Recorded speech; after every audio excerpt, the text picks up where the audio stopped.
कानिफनाथ व गोरक्षनाथांची भेट. कानिफनाथांचे गोपीचंद राजाकडे आगमन. स्त्रीराजाच्या राजधानीत मच्छिंद्रनाथाने कानिफनाथास मोठ्या आदरसत्काराने राहवून घेतल्यानंतर त्याची उत्तम बरदास्त ठेविली. असे करण्यात मच्छिंद्रनाथाचा हेतू असा होता की कानिफा येथून गेल्यानंतर गोरक्षनाथास भेटेल व तो मजविषयी त्यास बातमी देईल.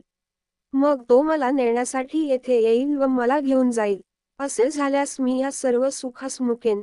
इतक्या पल्ल्यास गोष्ट येऊ नये व त्याचेही मन रमून त्याने निरंतर येथेच राहावे म्हणून सुंदर रूपवान देवांना देखील भुलविणाऱ्या अशा स्त्रिया विषयात गोवून टाकण्याकरिता त्याच्या शिबिरास पाठवू लागला. पण कानिफाने त्या स्त्रियांकडे ढुंकून सुद्धा पाहिले नाही. कानिफापुढे स्त्रियांचे तेज पडत नाही. त्यांचा हिरमोड होऊन त्या रडत परत येतात. असे वर्तमान मच्छिंद्रनाथास समजल्यावर त्याच्या शिष्यांना विषयात गोवून टाकण्याला सांगितले, पण शिष्यांजवळही स्त्रियांचे काही चालले नाही. त्या इलाज करून थकल्या, पण त्यांचा हेतू सफळ झाला नाही. महिनाभर राहून कानिफाने मच्छिंद्रनाथापाशी जावयास आज्ञा मागितली. ती त्याने बिनतक्रार दिली. तेव्हा हत्ती, घोडे, पालख्या, उंची वस्त्रे, तंबुरा इत्यादी पुष्कळ देऊन हिरे, माणके, सुवर्ण व पैसा विपुल दिला. अशा मोठ्या लवाजम्यानिशी मच्छिंद्रनाथाने कानिफाची रवानगी करून दिली. कानिफा तेथून निघून तीर्थयात्रा करीत चालला.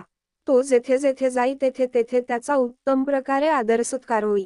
पुष्कळ लोक त्याचे शिष्य झाले.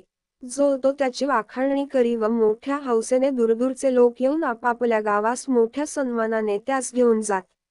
त्याच्याविषयी लोकांच्या मनात पूज्यबुद्धी उत्पन्न होऊ लागली. अशी त्याची कीर्ती पसरत हेलापट्टणातही त्याच्या नावाचा डंका बराच गाजला. तेव्हा गोपीचंद राजाने दूत पाठवून नाथाचा समाचार आणविला. त्याच्या ऐश्वर्याची दूतांनी राजापाशी फारच स्तुती केली. इकडे गोरक्षनाथ जगन्नाथहून तीर्थयात्रा करीत फिरत असता त्याची व कानिफाची एका अरण्यात भेट झाली. उभयतांनी आदेश केला. मग कानिफाने गोरक्षास भरजरी गालिच्यावर बसविले.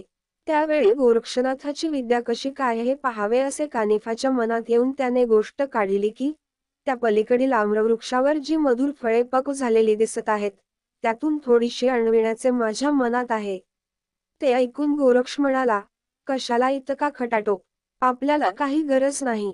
तेव्हा कानिफा म्हणाला, खटपट कशाची आली आहे त्यात? आता शिष्य पाठवून ते आंबे तोडून आणवितो. हे ऐकून गोरक्ष म्हणाला, इतका यत्न करण्याचे काय कारण आहे? आता शिष्य जवळ आहेत म्हणून त्यांच्यापासून आणवाल. पण कोणे वेळेस शिष्य जवळ नसेल तर आपण कसे करावे? आपल्या विद्येच्या प्रभावाने फळे तोडून विद्येचा प्रताप व गुरुचा प्रसाद उजेडास आणावा व फळे खाऊन आत्मा संतुष्ट करावा. तेव्हा कानिफाने सांगितले की, जर अशी तुमची मर्जी आहे, तर मी गुरुच्या कृपेने आता फळे आणतो. असे म्हणून त्याने विभक्तास्त्र मंत्र म्हणून भस्म मंत्रून त्यावर आकर्षणास्त्राची योजना केली व भस्म फेकले. त्यामुळे पिकलेले सर्व आंबे झाडावरून त्याचे जवळ येऊन पडले. मग सर्वांनी ते आंबे खाल्ले व हात धुतल्यानंतर गोरक्षनाथाने मनात विचार केला की, कानिफाने आपले कर्तृत्व तर मला दाखविले, तेव्हा आपणही यास थोडासा चमत्कार दाखवावा. असा विचार करून कानिफास तो म्हणाला की, तुम्ही माझा पाहुणचार केलात. आता मी काही फळे आणतो तर ती खाऊन आपण तृप्त व्हावे. कानिफाने त्याचे हे बोलणे मान्य केले. मग गोरक्षनाथाने आकर्षण शक्ती व विभक्तास्त्र जपून भस्म फेकताच एका लवंगवनातील तऱ्हेतऱ्हेची फळे येऊन जवळ पडली. ती मधुर फळे खाऊन सर्व तृप्त झाले. मग गोरक्षनाथाने मुद्दाम गोष्ट काढली की, ही शिल्लक राहिलेली फळे पुन्हा परत झाडावर नेऊन डहाळीस चिकटवावी. तेव्हा कानिफा म्हणाला, ही गोष्ट अशक्य होय. त्यावर गोरक्ष म्हणाला, निःसीम गुरुभक्तास काही अवघड नाही. तो दुसरा ब्रह्मदेवही उत्पन्न करीत. अशा प्रकारचे पुष्कळ दृष्टांत देऊन म्हणाला, मी माझ्या सद्गुरूच्या कृपेने पाहिजे ते करीन. हे ऐकून कानिफास राग आला. तो म्हणाला, मी तुला व तुझ्या गुरुला जाणतो, तो नरकात पिचत पडला आहे. स्वतःला योगी असे म्हणून तो स्त्रीराज्यात रतिविलासात निमग्न होऊन गेला आहे. ब्रह्मदेवाला शक्तिहीन समजून मोठमोठ्या चढाचढीच्या गोष्टी तू करीत आहेस, पण ही सर्व प्रौढी सोडून देऊन मार्गस्थ हो.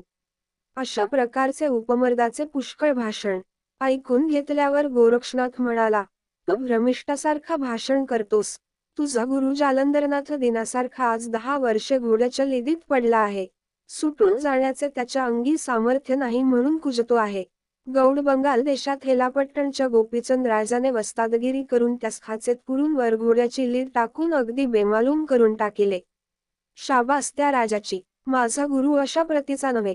हे ब्राह्मण हलवून टाकील असा त्याचा प्रताप आहे. त्याच्या कृपेने तुला आता चमत्कार दाखवितो पहा. असे म्हणून संजीवनी मंत्र म्हणून भस्म फेकताच ती उरलेली फळे जागच्या जागी जाऊन लटकू लागली. ते पाहून कानिफा चकितच झाला. त्याने निराभिमानाने गोरक्षाजवळ जाऊन त्याची वाहवा केली व प्रेमाने त्यास आलिंगन दिले आणि म्हटले की, आपल्या भाषणाने मला आज एक मोठा फायदा झाला. तो हा क. माझ्या जालंधर गुरुचा शोध लागला. मग गोरक्षनाथ म्हणाला, गोष्ट खरी आहे.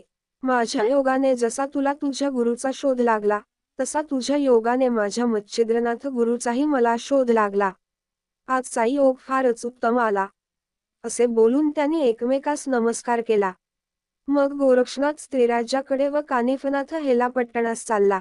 आपला गुरु जालंधरनाथ ह्यास गोपीचंद राजाने पुरून टाकल्याची बातमी कळताक्षणीच कानिफाच्या मनात क्रोधाग्नी उत्पन्न झाला व केव्हा सूड उगवीन असे त्यास झाले होते.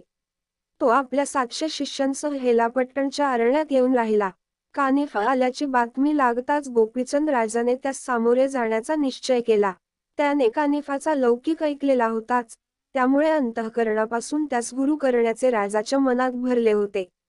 स्वतःबरोबर हत्ती, घोडे, उंट, पालख्या, गाड्या, तंबू, डेरे, राहुट्या वगैरे घेऊन मोठ्या वैभवाने 700 शिष्यांसह वर्तमान कानिफानाथ देशपर्यटन करीत होता.